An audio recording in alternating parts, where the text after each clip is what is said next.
Christine Hermosa sa Amerika na tuluyang maninirahan, iiwan na ng tuluyan si Oyo Boy Soto.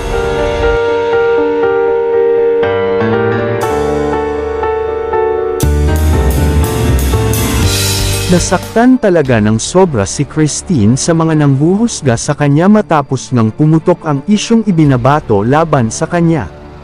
Maging siya ay nagulat sa mga balitang lumalabas sa ngayon.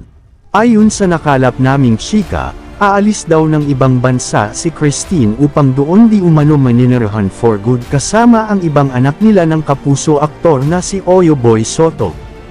Umuugong din na di umano ay iiwan na din ni Christine si Oyo Boy dahil na din di umano hindi ito naniniwala sa mga paliwanag niya na hindi totoo ang lumalabas na balita. Ang pag-alis ni Christine Hermosa ay isang hakbang upang magkaroon siya ng peaceful mind at hindi na din mapag-usapan pa ang mga kumakalat na balita dahil sa ibang bansa ay isang normal naman sila na tao doon at di kagaya dito sa Pilipinas na kahit kunting isyo ay talaga namang pinag-uusapan talaga sila ng mga taong walang magawa sa buhay.